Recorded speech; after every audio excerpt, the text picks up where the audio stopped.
on baby, I'm working for your love. Where's your man fall in love?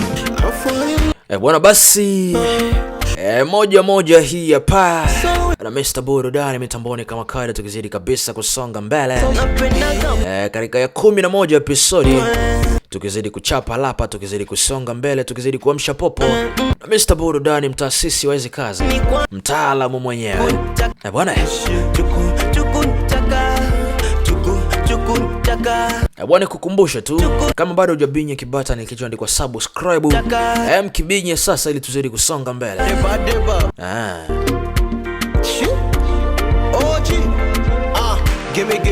Give me your love. Wendo mai wangu baby temi ni fake. Nipe mambo flani paka kesho tu fake.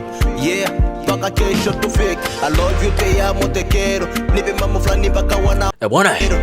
Yeah, paka wana una kero. Sisi soa leo tulia. Bwana binya kibata ni kinjo kilichoandikwa subscribe. Tuzidi kuijenga familia yetu mpya na pia tuzidi kuwa zaidi. Au unasemaje? Bwana, support yako ndo nguvu yangu. Kama uonyeshe support yoyote ile, basi sahau kabisa kuniona. Maana support yako ndo nguvu yangu pia. Kama sioni support, kazi pia zipo. Basi subscribe, tuzidi kusonga mbele. Mr. Burudani mitamboni kama kawaida, tukizidi kabisa kusonga mbele katika 11 episodi. Bwana, tukaianza mashine safi kabisa hii hapa ya 11 episodi, tukaianza kama kawaida ya 11 episodi na Mr. Burudani hii hapa.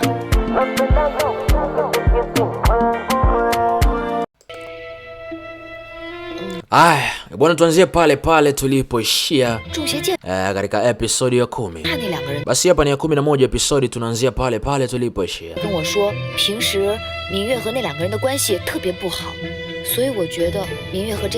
Anaambia kwa maneno anafikiria kwamba Mingyue atakuwa anahusika katika kesi hii.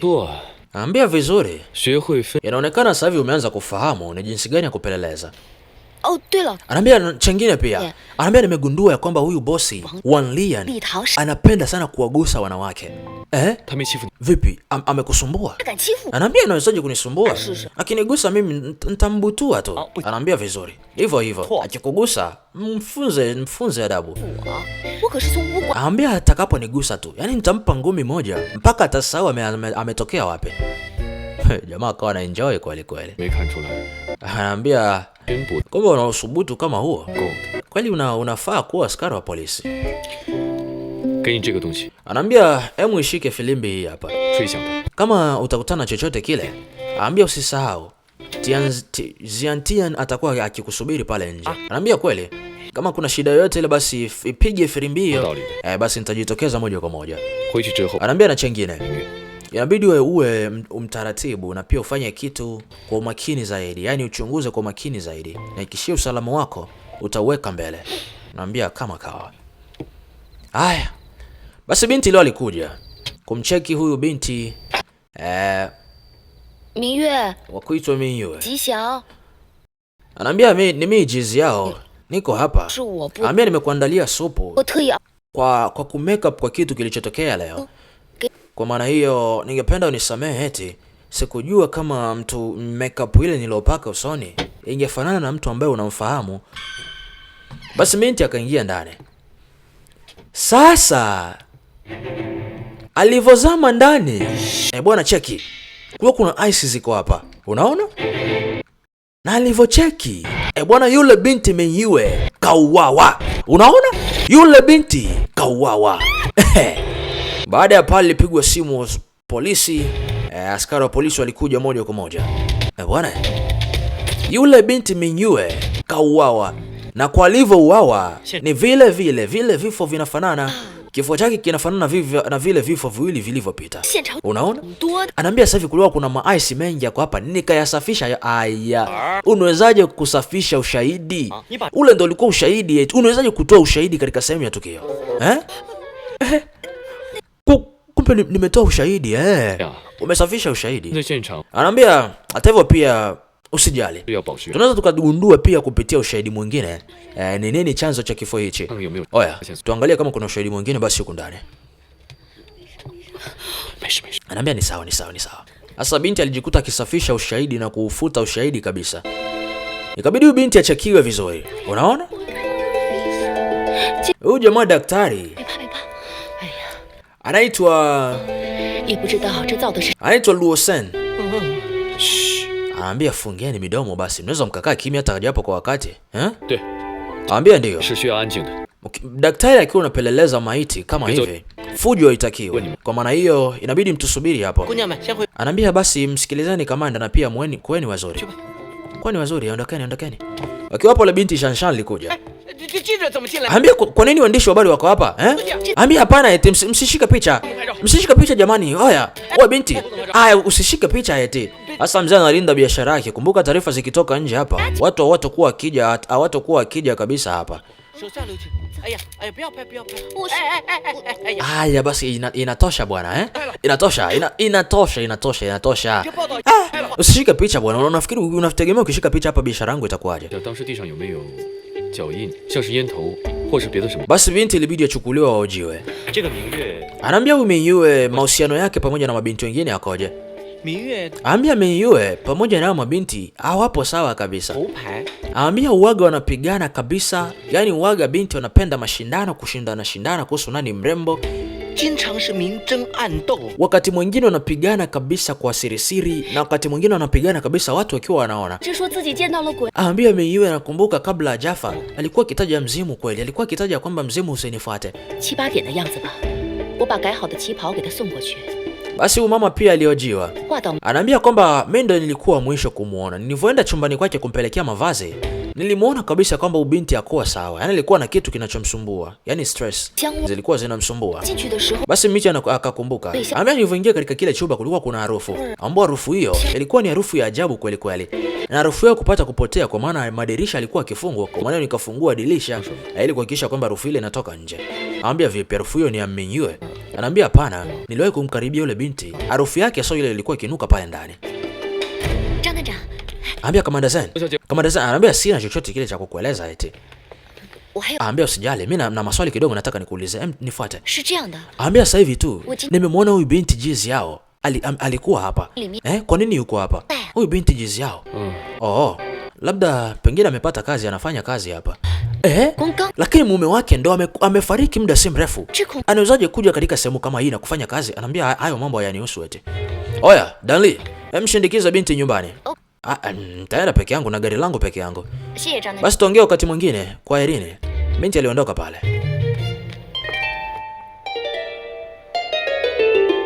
Haya. Mna maana gani kwa hili? Mauaji mengine yametokea. Mmesema kwamba mmemtuma secret agent kwenda pale. Inawezekanaje mauaji mengine kutokea na mmemtuma mtu wenu wa siri kuingia pale? Naambia mheshimiwa. Naambia mnawezaje kusema kitu kama hichi? Anaambia na pia Zenzen yeye ndo anasolve swala hili. Kwa nini mpaka sasa bado muuaji hajakamatwa? Naambia mheshimiwa. Kesi hii sio ndogo kama unavyofikiri. Sasa hawa viongozi hawa ndio wale viongozi ambao wanachukia kweli. Yaani umekaa hapa chini, unashindwa kuelewa kesi ni ngumu kiasi gani, wewe ni kuongea tu. Kulikuwa kuna Fempei alikuwa hapa. Anaambia kwanza sasa kesi hii nakukabidhi wewe. Peleleza kuhusu kesi hii. Anaambia usijali mheshimiwa. Anaambia mheshimiwa. Kijana wangu anapeleleza kesi hii. Na amekuwa mkipeleleza kesi hii na kila kitu sasa hivi. Wanafahamiana na kila kitu sasa hivi. Watu na kila kitu walichokuwa kipeleleza mpaka sasa. Kila kitu unaona kabisa kwamba kinaelekea ukingoni.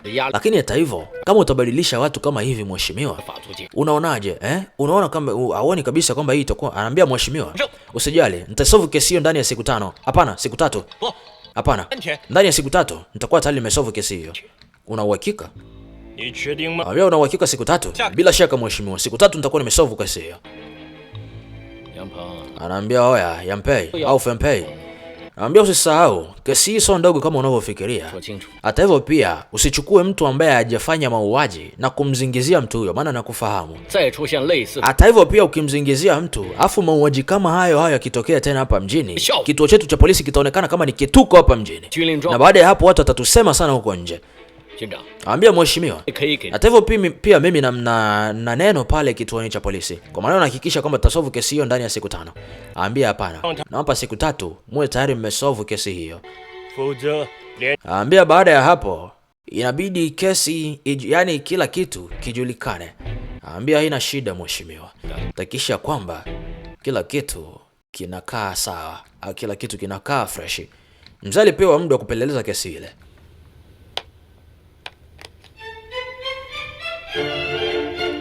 Aya, basi upande wa pili kutuja huku.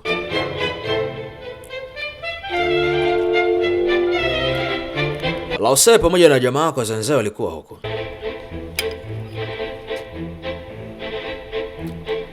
Luo Sen.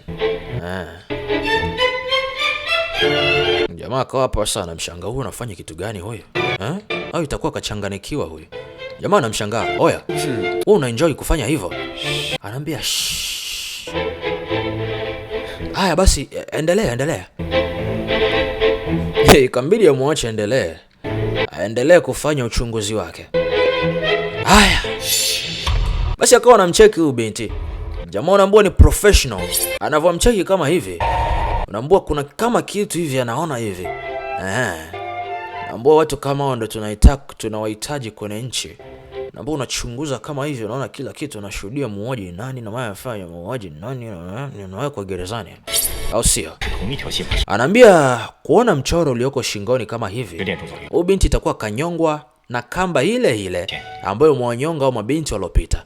Anaambia kwa maana hiyo nataka kumaanisha kwamba kamba moja imetumika kuwanyonga hao mabinti. Anaambia hata hivyo pia na mimi nikiona hao mabinti kuna vitu ambavyo wamefanana. Kamba na pia wamevuliwa nguo zao. Afu hata hivyo pia wote wamewekwa, yani wamezungushwa na barafu, unaona? Yani ice cubes zimewazunguka baada ya kufariki au baada ya kuuawa. Anaambia kwa maana hiyo, naona kabisa kwamba ICE kwanza imetokea wapi? Sasa kwa unajiuliza. Anaambia hapo sawa. Naona kabisa kwamba conclusion ni ICE. Tukijua ICE ni kwa nini inatokea na kwa nini ICE inakuja katika mili kama mili baada ya kufa, tutajua kila kitu.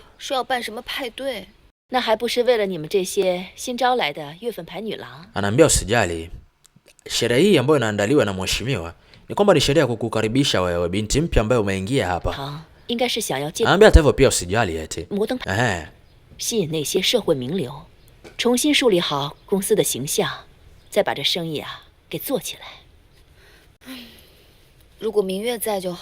Anaambia ni kwamba kifo cha Mingyue ni cha kustaajabisha sana. Anaambia usijali. Anaambia usijali.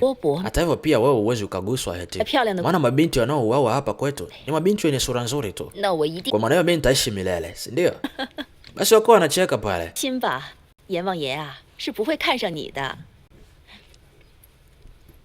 Akacheki binti anavyoshona. Anaambia unavyoshona nguo kama hivyo. Sikutegemea kama uko vizuri kwenye kushona nguo eti. Anaambia hamna. Na kwamba tu nimezoea kufanya kitu kama hichi. Hata hivyo pia wewe pia uko vizuri kuniliko mimi. Anaambia hata muda uliopita sasa hivi askari wa polisi wamenifokea kweli kwa kusafisha ushahidi wote. Sasa binti anakumbuka. Unaambia alitoa zile ice. Sasa baada ya pale kuna kitu binti kaligundua. Unaona? Kama muuaji akutokea mbali. Binti anasema kama muuaji akutokea mbali, haiwezekani ice zile kuwazunguka pale. Na mpaka pale bado zilikuwa zijamung'unyuka. Unaona? Jamaa vyao labda tutakuwa pengine tuna idea moja ndio maana tumekuja hapa wote kwa pamoja. Ambia vipi? Mmefuata kitu? Ambia pana. Ni askari wa polisi tunataka. Ambia tunataka usaidizi wako katika kesi hii. Hebu tuambie. Ambia ndio. Kuna mtu ambaye kauza hapa lakini watu wengi basi kuna mtu ambaye ni tofauti kidogo ambaye alikufuata hapa kesho au jana. Ambia ndio. Jana kuna mtu ambaye ni tofauti alikuja hapa kununua ice au kununua barafu. Ambia vipi, alikuwa anaonekanaje mtu huyo? Anaambia ni kijana, alikuwa anavalia kofia na alikuwa anavalia miwani meusi. Anaambia vijana pale katika mjengo ule. Anaambia ni Mr. One pamoja na ule mchoraji. Unaona? Hao ndo wanaume pale katika mjengo ule. Yani One Lintan pamoja na ule mchoraji ambaye alikuwa anachora mchoro pale, tunadhani tumemuona. Anaambia baada ya hapo itabidi tuchunguze na tuwe makini zaidi. Naambia sikutegemea kama ungelikuwa vizuri, yani ungelikuwa vizuri kama hivi. Anaambia basi kwa hilo nitahakikisha kwamba naendelea kufanya kazi nzuri ili kwa baadaye nije kukusupport na pia tuchunguze kesi hii kwa ukaribu zaidi. Kwani mimi nimekuambia kwamba nakusifu? Naambia utakuwa umesahau ya kwamba umefanya action mbaya sana kufuta ushahidi katika sehemu ya tukio. Hicho ni kitu kibaya sana eti. Naambia ni sawa tu, hata hivyo pia samahani eti. Haya. Hii ilikuwa ni episode ya 11. Tukutane moja kwa moja katika episode ya 1-2 na Mr. Burudani mitamboni kama kawaida, tukizidi kabisa kusonga mbele. Bwana, namba zangu ndo hizo hapo juu, ni cheki basi WhatsApp huko, utakuwa umetisha sana na utazipata pia movie zangu zote huko. Au unasemaje? Bwana Mr. Burudani, tukao tunazidi kusonga mbele kama kawaida. Kujumlisha 181558989811 utakuwa umetisha sana. Basi ni cheki WhatsApp kwa namba hizo kuipata movie kwa haraka zaidi na kwa mapema zaidi. Mr. Burudani mitamboni kama kawaida, tukizidi kabisa kusonga mbele. Sina budi dhidi ya kusema bye bye. Hiyo ilikuwa ni 11. Tukutane moja kwa moja katika episode ya 12.